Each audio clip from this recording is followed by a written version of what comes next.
Je suis Sarah Frick, donc présidente de l'association Réchauffons nos SDF qui existe depuis 14 ans, du moins le mouvement citoyen. Et j'étais également aussi enquêtrice pour une grande radio nationale et un grand animateur. L'association est devenue une association il y a, je pense, un an et demi. Avant, c'était un mouvement citoyen qui regroupe aujourd'hui près de 406 000 personnes. C'est assez exceptionnel. Et cette association a pour but plusieurs choses. Premièrement, aller marauder auprès des sans-abri, donc leur donner à manger, à boire, de quoi se réchauffer l'hiver. Enfin, c'est pas grand-chose, mais comme disait Coluche, essayer de réchauffer un petit peu les cœurs. Et ensuite, on a développé, grâce aux hommes SDF, c'est important, ils me l'ont demandé, l'aide auprès des femmes SDF et des bébés, parce qu'il y en a beaucoup dans la rue. Donc aujourd'hui, on essaye de les mettre à l'abri, le temps de les faire entrer dans des centres. Donc on paye des nuits d'hôtel, hein, par exemple, des nuitées. Et le but aussi, et ça je vais l'annoncer bientôt sur Twitter, c'est de les stabiliser définitivement quand on peut le faire et on commence à avoir des résultats. Et dernier point, j'ai lancé une pétition en faveur des centres pour les femmes, par les femmes, parce que les femmes ne veulent pas rentrer dans les centres, malheureusement, avec des hommes, parce qu'elles sont multi-agressées, multi-violées, multi-tout ce que vous voulez, hein, multi-traumatisées. Et donc, c'est cette pétition qui a regroupé 406 000 citoyens.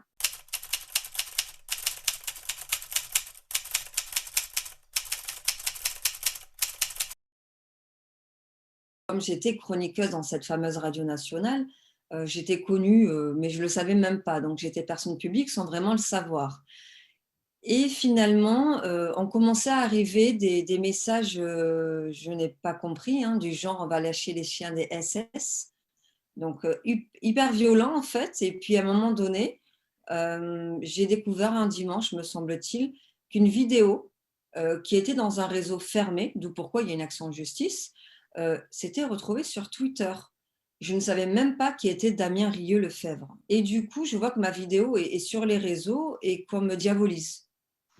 Donc là, je ne comprends pas. C'est une vidéo où je parlais de Marion Maréchal Le Pen et j'utilisais une expression française, d'ailleurs pour laquelle d'autres sont dans des bêtisiers. Donc c'est pour ça que sur le moment, moi, je n'ai pas du tout compris ce qui se passait et je ne savais pas qui était cet individu. Je ne savais pas que c'était un représentant des identitaires ou quelque chose comme ça. Et donc, effectivement, ça s'est aggravé parce que j'ai fait l'objet d'abord d'un cyberharcèlement. Tout s'est fait sur les réseaux où on a commencé à me traiter d'islamiste, de salbougnoul, de journalope, enfin de choses ignobles.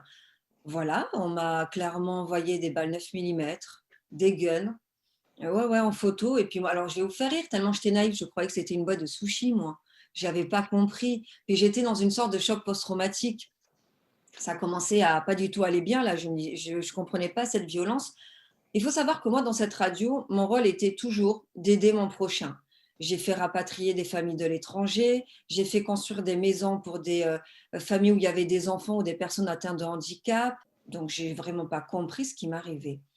Et puis, quand j'ai vu la violence, effectivement, là, puis surtout les commentaires racistes, là, je me suis dit, ah oui, non, là, on passe à une autre catégorie que je ne saisis pas.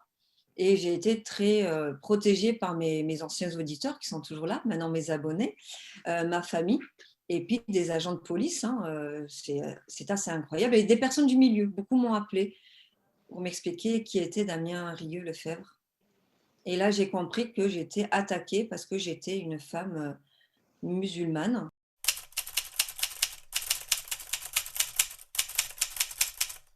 Je suis allée déposer plainte. Les agents de police, pour le coup, ont été sidérés, choqués. Il n'y a que l'OPJ du moment qui m'a dit que ça n'irait pas très loin. Je n'avais pas compris pourquoi. En tout cas, les agents de police qui ont pris ma plainte, ils sont même venus à plusieurs, voilà, pour me dire de tenir bon, de ne pas faire de bêtises, parce que ça n'allait pas s'arrêter d'aussitôt. Eux-mêmes m'ont expliqué qui était les identitaires. C'est là que j'ai pris conscience du danger dans lequel j'étais. Ils m'ont expliqué que j'étais clairement menacée, identifiable, parce que M. Rieu, en plus, a mis mon visage sur Twitter en l'entourant d'un rang rouge, en sachant que je travaillais dans cette fameuse radio. En plus, pas sympa pour mes collègues, parce qu'il y avait tous mes collègues sur la photo qui n'avaient juste rien demandé. Et donc, mon numéro de téléphone, donc j'étais géolocalisable finalement. Et donc, ils m'ont demandé d'être extrêmement prudente. Sauf que moi, j'ai continué d'aller travailler. Je pensais que j'allais m'en sortir. Et en fait, non, non, j'étais vraiment en danger. Je me sentais en danger. Et psychologiquement, si vous voulez, j'ai été rattrapée. C'est pour ça qu'il faut penser à notre jeunesse, ceux qui finissent par faire une grosse bêtise.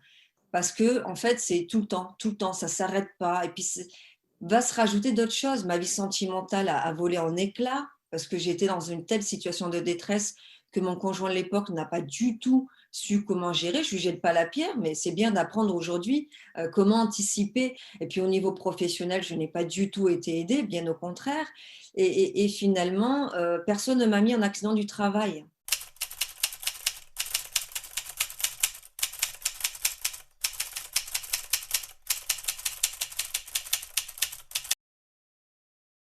Le cyberharcèlement s'est transformé donc en harcèlement, puisque M. Rieux-Lefebvre a donné mon numéro de portable. Donc, c'est-à-dire que vous allez voir sur jeuxvideo.com, on les voit se donner mon numéro et se dire je l'ai appelé, c'est vos canaux. Ils ont des termes très précis, vous allez voir, c'est vos canaux. Et donc, c'était des appels jour et nuit. Et non, je ne voulais pas changer de numéro de téléphone non plus. C'était mon outil de travail parce que dans cette radio, j'utilisais ce téléphone-là, qui était aussi mon téléphone perso, hein, du coup. Et donc, j'ai fini à l'hôpital. J'ai fini à l'hôpital. Oui, mais on ne guérit jamais. Vous savez, c'est ce que dit mon frère jumeau, c'est comme avoir une blessure, un plâtre, mais on ne le voit pas, votre plâtre. Et votre plâtre, c'est en fait votre tête. C'est-à-dire que j'étais sous Xanax, les médecins m'ont dit maintenant on arrête tout. J'ai eu des symptômes, vous savez, on dit les mots homo, M-A-U-X, pour les mots M-O-T-S. Moi, je n'arrivais plus à parler. J'étais diabolisée. Et ce qui a fait que je me suis relevée, c'est l'amour de mes auditeurs, c'est l'amour de mes abonnés, l'amour de ma famille qui a été extraordinaire et mes amis. Parce qu'il faut savoir que je ne servais plus à rien. Je le dis en rigolant, mais c'est hyper pas drôle, mais il vaut mieux en rire parce qu'aujourd'hui, je dénonce ça. Et donc, j'étais chez moi, j'avais des idées noires. En fait, j'étais plus la Sarah qu'on connaissait, la militante, la nana qui veut aider les gens et qui a peur de rien. Non, là, c'était fini.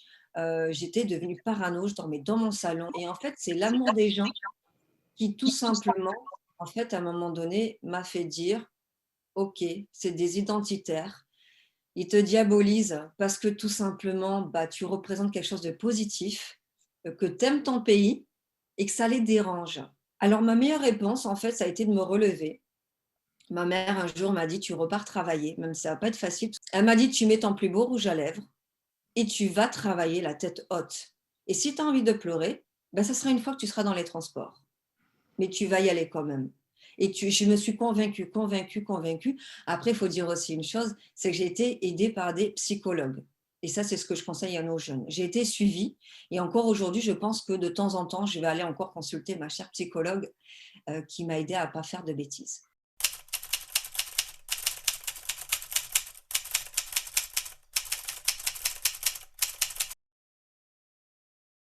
C'est très important, votre question est très importante parce qu'en fait, il y a deux paramètres. Ce n'est pas qu'une question d'origine ou de confession. En fait, c'est aussi un phénomène qui se développe. Les femmes journalistes ou les femmes dans les médias sont violemment attaquées. Et oui, il y a deux paramètres. C'est la violence faite aux femmes. C'est beaucoup plus facile de s'attaquer à une femme. On est pour eux beaucoup plus vulnérables. Et s'ajoute à cela, pour certaines, la confession. Ça peut être de confession juive ou musulmane, parce que les identitaires sont connus pour ne pas aimer ces profils-là, du moins. Moi, j'ai envie de vous dire qu'aujourd'hui, il existe, je le dis très sincèrement, des ratonnades 2.0. Ces ratonnades sont lancées par la fachosphère. Me concernant, j'avais utilisé l'expression va mourir, mais ça veut dire marche à l'ombre, va traire une vache dans le Cantal, va faire du tricot dans le Gers. Enfin, dans le Sud, c'est une métaphore. Monsieur Delormeau l'a utilisé et d'autres l'ont utilisé sur des plateaux en direct. Il ne s'est rien passé. Moi, c'est une vidéo qui m'a été volée et quand on me connaît, on sait très bien que je ne souhaite le mal à personne et bien au contraire. J'ai même aidé dans le cadre de mon travail des personnes qui votaient FN. Je n'ai pas jugé le fait qu'ils votaient FN. Et aujourd'hui, il y a ce phénomène qui se développe de plus en plus. On l'a vu avec la jeune fille qui avait présenté dans Brut, me semble-t-il, des recettes de cuisine, une jolie jeune femme qui portait le voile, qui s'est fait, mais alors, laminer également. Vous en avez plein comme ça, malheureusement. C'est un phénomène. La police a toutes les adresses IP. Attendez, ah, zéro condamnation, classement sans suite. Il faut quand même le savoir, hein. La police avait tout. Où on a les identités des personnes. Maintenant, j'attends une prochaine audience.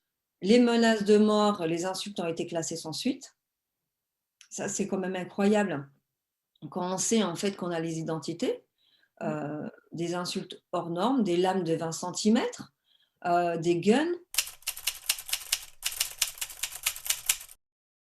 Et si je peux apporter mon témoignage et aider les plus jeunes à justement ne pas faire de bêtises, à communiquer et à leur rappeler que rien ne justifie, je dis bien rien ne justifie un cyberharcèlement ou un harcèlement. Et d'ailleurs, moi, la subtilité de mon affaire, c'est qu'on est passé quand même d'un cyberharcèlement à un harcèlement.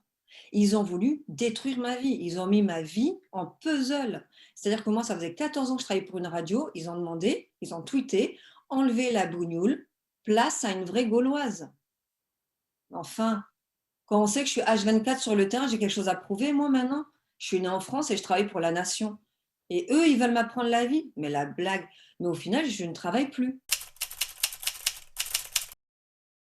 Et juste dire aux Français, on a un beau pays, ok, et en ce moment ça va mal, mais moi le message que je vais faire passer, c'est aimons notre nation, aimons ce que nous sommes et arrêtons de nous diviser, surtout pour des faux problèmes, parce qu'on a des vrais problèmes, on a l'augmentation des sans-abri dans la rue, on a des femmes qui accouchent dans la rue, on a des personnes qui sont tombées malades avec la pandémie. Il y a nos retraités qui se sont appauvris. Donc là, en fait, on est en train de s'éparpiller et on est en train de faire encore plus de mal à la nation. Et ce n'est pas la solution.